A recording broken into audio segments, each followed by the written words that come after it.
Recording in progress. Alright, ya sekali lagi selamat malam untuk kita semua, dan kita mau berdoa malam ini untuk kebaktian kita ataupun perkongsian firman Tuhan pada malam ini. Ya, ada perubahan dalam kebaktian online malam.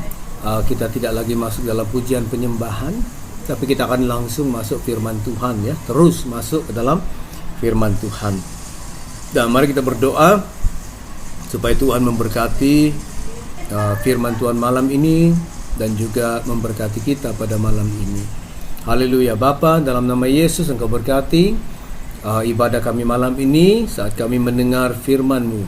Firman-Mu luar biasa, firman-Mu hidup, firman-Mu ya Tuhan sangat berkuasa.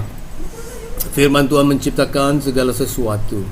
Terima kasih, kami bersandar akan kebenaran dan juga otoritas firman Tuhan. Terpuji nama Tuhan. Kami serahkan waktu kami dalam tangan-Mu. Di dalam nama Yesus kami berdoa. Amen and amen.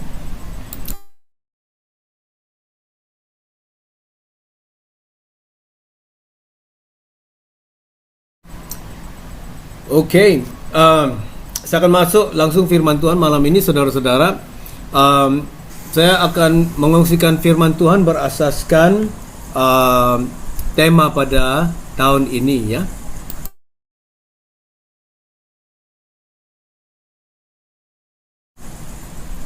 Tema kita pada tahun ini adalah building strong ataupun membangun kuat. Ya, saya betul-betul merasakan bahwa inilah yang kita perlu lakukan untuk tahun ini, karena hari-hari yang kita lalui, kita tahu keadaan berubah, dunia berubah, ya, situasi berubah, dan kita memerlukan kekuatan dari Tuhan. Jadi tahun ini saya berharap kita semua akan meluangkan waktu untuk membangun, ya, to build our life, to build a strong life. Jadi apa yang saya kongsikan minggu lalu dan malam ini, tadi pagi di gereja, saya akan masukkan ke dalam perkongsian malam ini, ya. Saya akan mulakan di dalam 1 Korintus 16 ayat 13. Katanya di sini, berjaga-jagalah, berdirilah dengan teguh. Right? Dalam iman, berdirilah teguh di dalam iman, bersikaplah sebagai laki-laki dan tetap kuat. Haleluya. Nah, kita tahu Paulus menulis surat ini kepada orang Korintus di zaman-zaman waktu itu adalah zaman begitu mencabar dan juga banyak penganiayaan. Ya, iman orang Kristen percaya betul-betul diuji pada waktu itu. Jadi Paulus mendorong orang-orang Kristen di Korintus supaya mereka berjaga-jaga, berdiri teguh di dalam iman, dan juga bersikap sebagai seorang laki-laki ataupun be brave. Ada terjemahan lain Inggris, ya, be man. Maksudnya be brave, ya. Bersikaplah sebagai laki-laki dan tetap kuat. Ya, tetap kuat. Be strong. Watch, stand fast in the faith, be brave and be strong. 1 Korintus 16 ayat 13. Nah, kita mau ikhtiarkan tahun 2026 ini tidak akan menjadi tahun survival, ya, yang hanya mau melaluinya dan ya cukup hidup saja, ya, survival. Tetapi biarlah tahun ini menjadi tahun di mana kita akan dikuatkan, dibangun, progres, dan juga tahun yang bertambah. Dan hal ini tidak akan terjadi apabila kita tidak melibatkan diri. Kita perlu membangun. Jadi kalau membangun itu, ya, kita perlu lakukan, ya. Kita tidak hanya mengistiharkan dan mengharapkan, tetapi kita harus melibatkan diri. Perlu ada tindakan. There need to be an action, ya, tindakan untuk membangun, ya. Jadi kita perlu melibatkan diri. Nah, kita berharap tahun ini Tuhan akan memimpin kita, membimbing kita, dan menguatkan kita supaya kita boleh membangun. Dan membangun hidup kita itu membangun hidup kita dengan beberapa perkara di dalam kehidupan kita. Efesus 6 ayat 10 berkata, akhirnya hendaklah kamu kuat di dalam Tuhan. Hendaklah kamu kuat di dalam Tuhan, di dalam kekuatan kuasanya. Jadi Tuhan juga membekali kita dengan kuasanya. Jadi kita bukanlah seorang diri ataupun orang yang tidak punya apa-apa, tetapi Allah memberikan kita dan membekalkan kita kuasanya supaya kita boleh membangun. Membangun itu ataupun membangun hidup kita, membangun kekuatan kita itu tidak terjadi secara kebetulan atau hanya mengharapkan akan terjadi, saudara-saudara, tetapi kita membangun secara intentional. Membangun secara intentional. Kita perlu bertekad, kita perlu buat keputusan, saya harus membangun dan saya harus melihat sesuatu terjadi di dalam kehidupan saya. Ya, Tuhan itu menginginkan bukan saja umatnya itu ada dan juga hidup, ya, cukup hidup saja, tetapi Allah itu menginginkan atau merindukan bahwa kita akan bertumbuh, bertambah lebih kuat, ya, maju ke depan dan juga bertambah di dalam apa sahaja bahagian di dalam kehidupan kita. Ya, sesuatu yang sangat penting saya pikir. Ya, banyak manusia, banyak orang Kristen sebenarnya begitu mundur ataupun mereka statik dan tidak berganjak, ya, di dalam kehidupan pribadi, kehidupan rohani, kehidupan keluarga, kehidupan sosial, ya, hidup mereka tidak berganjak, mereka statik, saudara-saudara, ya. Tapi Tuhan mau kita maju, progres. Jadi apa yang kita perlu bangunkan dalam tahun 2026 ini? Yang pertama, kita perlu membangun kehidupan Kristen yang kuat, yang teguh. Ya, bagaimana kita melakukan itu nanti kita akan masukkan dalam khotbah. Kita perlu membangun keluarga yang kuat, keluarga yang teguh, ya, dengan anak-anak kita, suami istri mungkin hebatkan atau memperkuatkan lagi hubungan suami istri, ataupun memulihkan barangkali, ya, memperbetulkan, memulihkan dan membuat hubungan suami istri itu untuk lebih dekat lagi. Karena kebanyakan suami istri, sementara mereka makin lama dalam pernikahan, dalam rumah tangga, jalan mereka itu, ya, begini, ya, dan tidak tahu berapa kilometer sudah jauhnya mereka, ya. Tapi kalau dulu masih lagi boyfriend girlfriend, ya, begitu jalan dekat sekali, ya, orang bilang semut pun tak boleh lalu, ya, begitu dekat, begitu melekat dan erat sekali, tidak ada siapa-siapa yang boleh memisahkannya, katanya, karena mereka begitu jatuh cinta. Tapi sudah kawin, berumah tangga, anak-anak, hubungan itu makin menjauh. Supaya kita perlu pelihara itu, ya, suami-suami, istri-istri, kita perlu pelihara hubungan yang intim, hubungan yang erat, hubungan yang sehat, hubungan yang baik, hubungan yang ada kasih, sabar dan sebagainya. Suami istri, ya, cinta di dalam hubungan suami istri perlu ada the romance, ya, the romance perlu ada, jangan hilang. Banyak bagi alasan, kita sudah tua lah, tak perlu roman lagi lah, you know, tak perlu romantik, ya, sudah tua, ya, bukan, ya, itu tak betul, ya, lagi tua kita sebenarnya lagi season kita, ya, di dalam percintaan suami istri. So itu perlu api kehangatan kasih cinta di dalam hubungan suami istri perlu dijaga, perlu dipelihara, ya. Kalau kita ada pelita, apinya sudah semakin kecil, ya, mungkin sumbunya sudah makin mau habis. Apa kita buat? Kita rawat dia, kita periksa dia, ganti sumbu dia, ataupun tambah minyak dia. Di dalam hubungan suami istri itu seperti pelita, ya. Jadi kalau minyaknya sudah kurang, kita tambahkan supaya apinya marak lagi. Kalau sumbunya sudah mau habis, kita akan ganti supaya api akan terus marak. Jadi kita perlu membangun keluarga yang teguh, keluarga yang baik, keluarga yang sehat, ya. Itu sangat-sangat penting sekali, saudara-saudara. Juga kita perlu membangun, kalau kita dalam pelayanan, kita melayani Tuhan, perlu membangun pelayanan yang teguh. Hidup dalam pelayanan, kehidupan dalam pelayanan, mungkin karakter kita, cara melayani kita barangkali ada yang perlu diperbetulkan, ada yang perlu ditambahkan, dikuatkan lagi barangkali, ya. Ada yang perlu dipelajari barangkali. Jadi kita perlu membangun suatu kehidupan pelayanan yang teguh, yang kuat. Dan membangun suatu kehidupan yang akan membawa satu impak ataupun dampak yang kuat. Jadi ini sangat penting, saudara-saudara. Jadi apa kita perlu lakukan apabila kita mau membangun kuat, ya, to build strong. Yang pertama, malam ini saya akan kongsikan 2 poin karena saya sudah cover poin pertama dan kedua tadi pagi, minggu lalu dan tadi pagi. Dan malam ini saya mau kongsikan 2 perkara ini dengan waktu yang ada. Saya tak akan panjangkan, ya, saya akan ringkaskan, tapi saya akan baca firman Tuhan Matius 7 ayat 24 dan 25. Yesus berkata, setiap orang yang mendengar perkataanku ini dan melakukannya, ia sama dengan orang yang bijaksana yang mendirikan rumahnya di atas batu. Batu itu Petra. Kemudian turunlah hujan dan datanglah banjir, lalu angin melanda rumah itu, tetapi rumah itu tidak rubuh sebab didirikan di atas batu, di atas Petra. Menariknya, perkataan batu atau Petra ini di Matius 7, perkataan yang sama dipakai oleh Yesus di dalam Matius 16 sewaktu Yesus berbicara tentang batu karang, di mana dia akan mendirikan gereja atau jemaatnya dan gerbang maut tidak akan menguasainya. Itu batu karang, itu Petra, sama perkataannya. Jadi Petra itu merujuk kepada siapa? Batu ini merujuk kepada siapa? Kepada Yesus.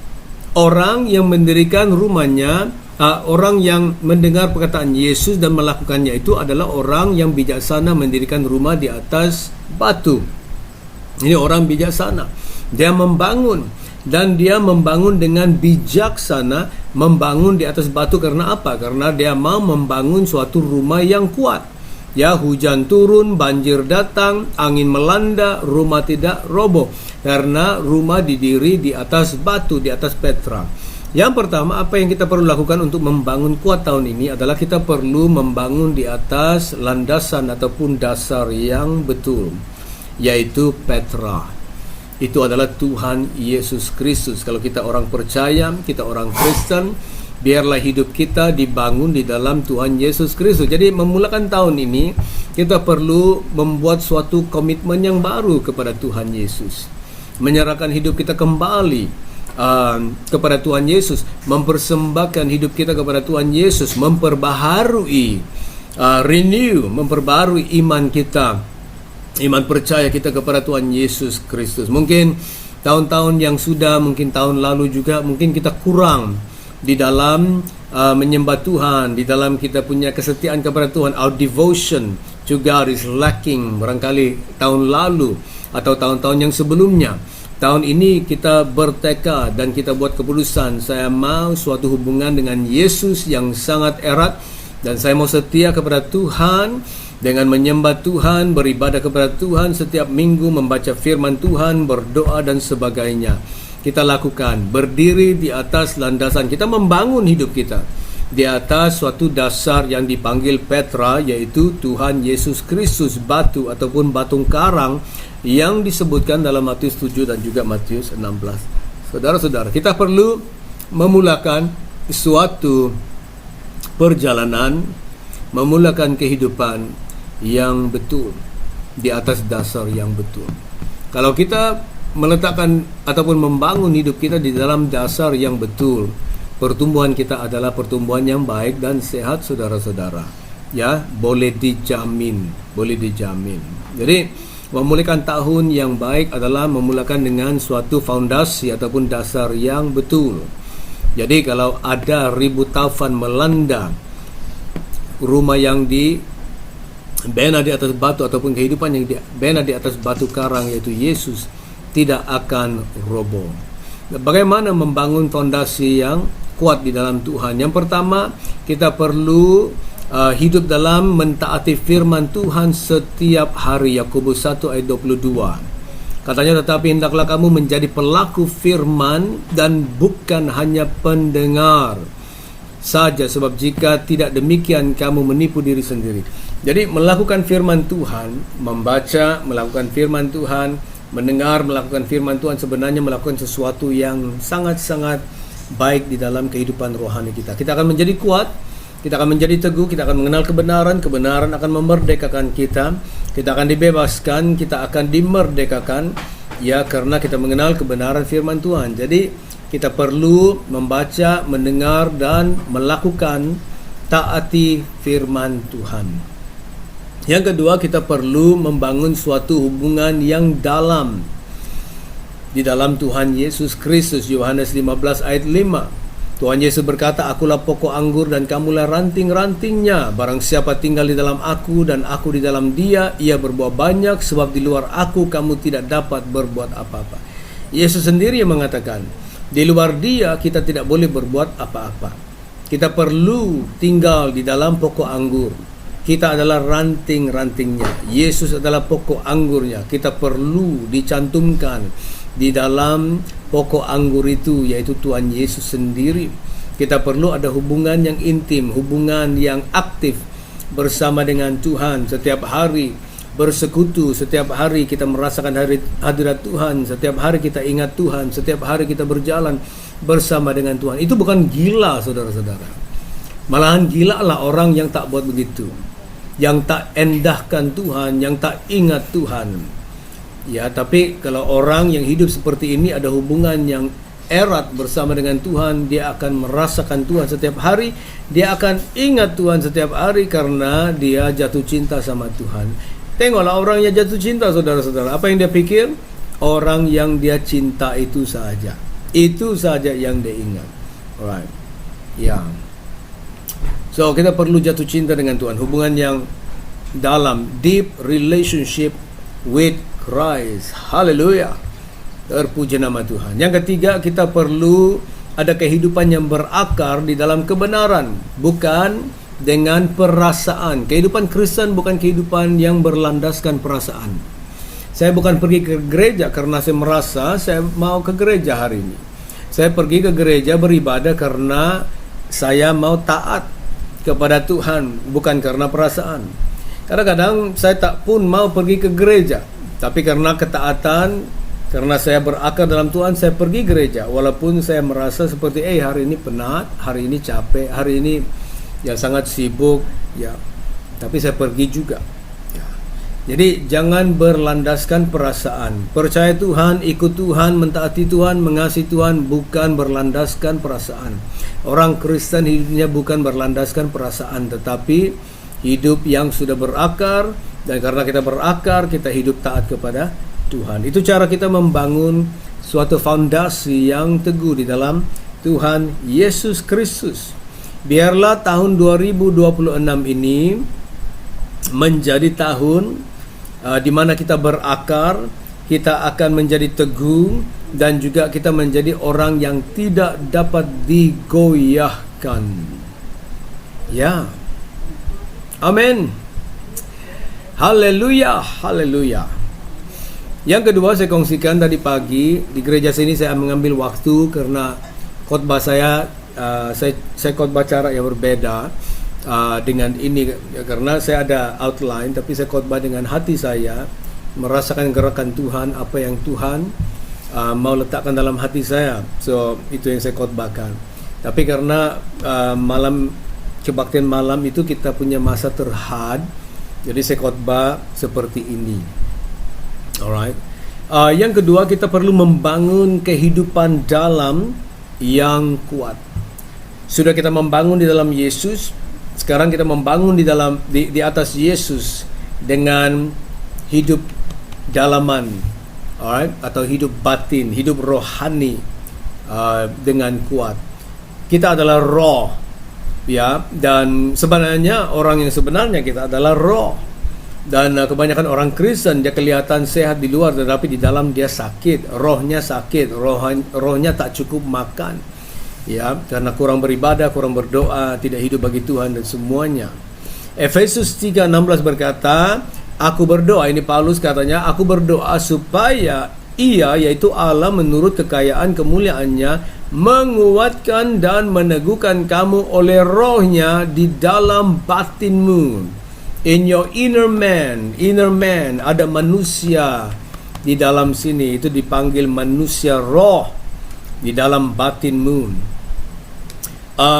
Kejayaan luaran tanpa kekuatan dalaman akan menuntun kepada burnout, ya, ataupun kita akan lelah, penat lelah, ya, seperti engine terbakar, burnout mereka panggil, ya.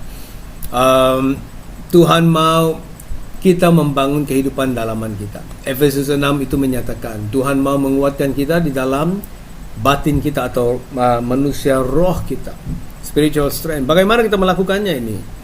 Melalui iman. Iman perlu dibangunkan. Iman yang menghadapi ujian. Di dalam ujian itu kita siapa? Jadi ujian itu bagus juga, tapi kita perlu meletakkan iman. Biarlah kita punya percaya, itu keyakinan di dalam Tuhan. Jadi walaupun di dalam masalah, tantangan, ujian, iman kita akan dikuatkan.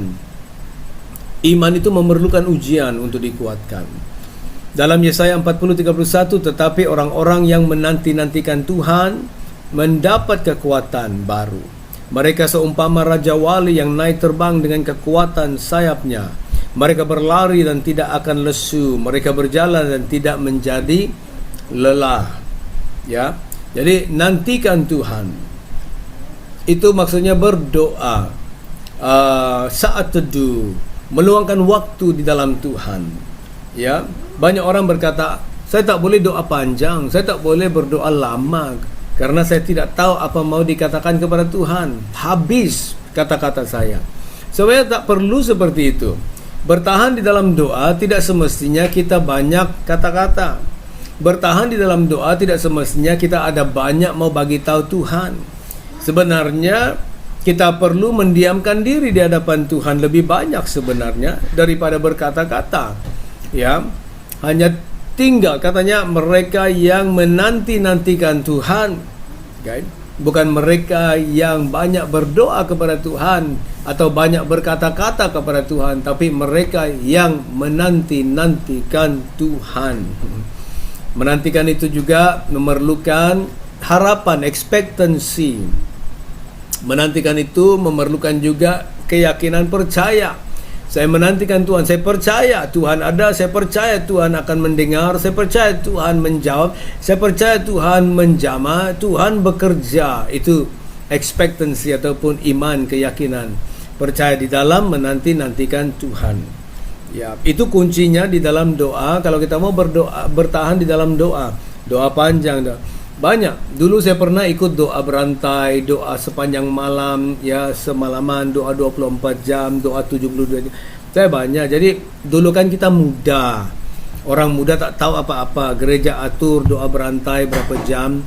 Jadi kita ikut saja. Kita pikir dalam 1 jam, 2 jam itu yang kita punya slot itu, kita pikir kita nyanyi terus. Selepas nyanyi dan kita doa terus, ya.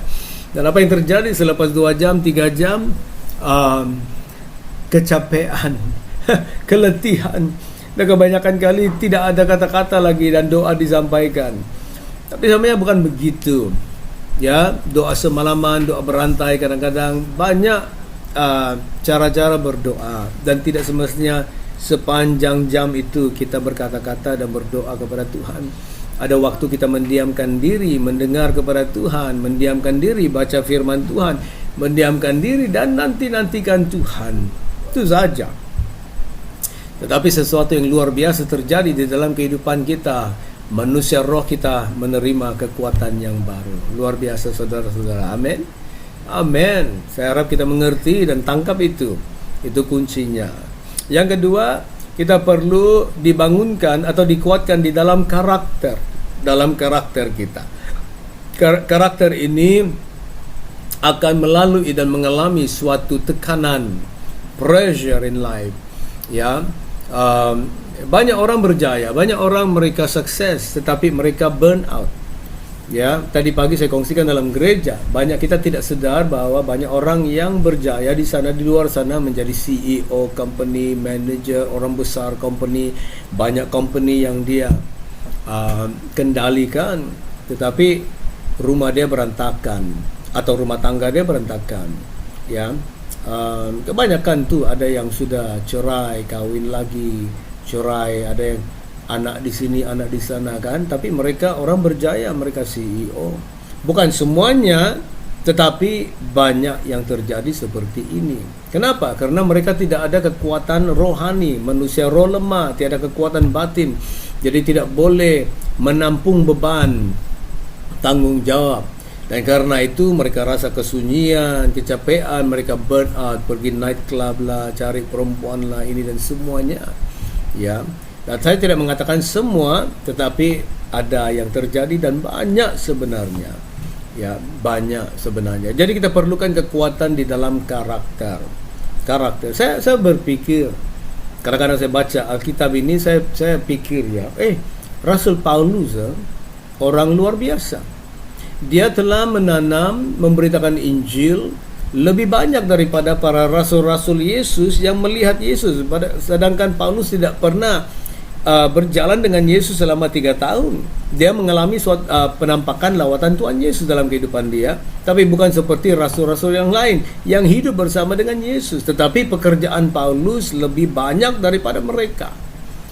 Tulisan-tulisan Paulus, surah-surah Paulus lebih banyak daripada mereka. Pekerjaan Paulus lebih banyak daripada mereka. Perjalanan keliling Paulus lebih jauh daripada mereka. Bayangkan tuh. Dan Paulus menanam banyak gereja. Lihat saja perjanjian baru yang tidak tertulis atau direkodkan dalam perjanjian baru, kita tidak tahu. Kita tahu Korintus, Roma, Galatia, kita tahu Tesalonika, kita tahu semua gereja-gereja ini, ya, yang Paulus tanam. Paulus orang yang luar biasa, tapi sibuk, dianiaya lagi, ya, dikejar lagi, dipenjarakan lagi. Tetapi Paulus tetap orang yang kuat dan orang yang menang. Apa kuncinya? Kekuatan batin, kekuatan manusia, roh. Saya berpikir juga tentang memang di dalam cerita Yesus, penyaliban Yesus, kesengsaraan Yesus itu pun luar biasa sekali, karena dibuat satu studi kesengsaraan yang Yesus lalui, kesakitan yang Yesus lalui, tidak ada manusia yang sanggup melaluinya. Ya. Sedangkan Yesus pun mati di kayu salib. Yesus dia kesakitan dan sengsara di kayu salib, lebih lama dia hidup di kayu salib daripada manusia biasa. Luar biasa. Kalau kita lihat Daud, raja yang luar biasa, memerintah kerajaan, ya, besar kerajaan dia. Ada peperangan lagi. Di saat dia berperang, dia membangun kerajaan lagi. Orang yang luar biasa. Waktu dia masih muda. Salomo lagi luar biasa. Kekuatan rohani, manusia roh. So kita perlu bangunkan, build up your spirit man, karakter. Yang ketiga, kita perlu membangun kita punya ketahanan di dalam perjalanan. Endurance in journey. Hidup ini adalah perjalanan, saudara-saudara. Kita perlu ketahanan. Orang Israel berjalan di padang gurun selama 40 tahun. Semua mereka tidak sampai. Semua mereka gugur di padang gurun. Hanya 2 orang saja yang masuk tanah perjanjian, Kaleb dan juga Joshua. Bayangkan 2 orang itu. Roh apa yang mereka ada? Yang lain apa yang mereka ada? Roh komplain, roh bersungut-sungut, itu ya. Roh pemberontakan, itu yang mereka ada. 2 perkara ini jelas di dalam orang Israel yang gugur semua di padang gurun. Tapi Yoshua dan Kaleb hidup dalam ketaatan, setia kepada Tuhan, mengikuti Tuhan dengan sepenuh hati. Iman, percaya kepada Tuhan, percaya perkataan Tuhan, janji-janji Tuhan. Luar biasa, itu manusia roh yang telah dikuatkan oleh Tuhan. Jadi tahun 2026 ini, saudara, mari kita membangun suatu kehidupan rohani ataupun manusia roh. Kita perlu dikuatkan. Luangkan waktu dalam Tuhan, setia kepada Tuhan, berjalan dengan Tuhan. Ya, walaupun kadang-kadang biasanya lah kalau doa itu rasa macam membosankan, boring lah. Baca Alkitab, susah lah, boring lah. Baca terus, sama juga baca. Jangan lihat seperti itu. Kita melihat ke depan apa yang Tuhan lakukan dalam hidup kita, karena mereka yang nantikan Tuhan akan menerima suatu kekuatan yang baru. Kita tak boleh merasanya, kita hanya mengetahuinya apabila kita berada di dalam suatu keadaan yang menguji kita. Ya. baru kita melihat, saya sudah dikuatkan sebenarnya. Saya lebih besar daripada masalah ini, saya lebih besar daripada ujian ini, saya lebih besar daripada setan ini sebenarnya. Saudara, setialah, setia, konsisten untuk melayani Tuhan tahun 2026 ini. Haleluya. Saya harap firman Tuhan mendorong dan memberkati kita. Saudara-saudara, bertekadlah tahun 2026 ini supaya progres bertambah dan bertambah kuat di dalam Tuhan. Haleluya. Semoga diberkati. Tuhan memberkati kita semua. Mari berdoa. Terima kasih Bapa. Terima kasih. Berikan kami kekuatan untuk tahun ini, untuk maju, untuk dikuatkan. Berikan kami kebijaksanaan. Berikan kami kesabaran. Berikan kami ketekunan. Tuhan, terima kasih. Roh Kudus-Mu bekerja dalam kehidupan kami. Terima kasih, terpuji nama-Mu. Kami bersyukur kepada Engkau Tuhan. Berkati anak-anak-Mu Tuhan untuk tahun ini. Terima kasih. Bless them, Lord, we pray. We give you praise for this. Hallelujah. Hallelujah. Dalam nama Yesus saya berdoa. Amin dan amin. Tuhan berkati. Kita akan jumpa minggu depan. Ya, dan Tuhan berkati semua. Selamat malam. Amen. Amen.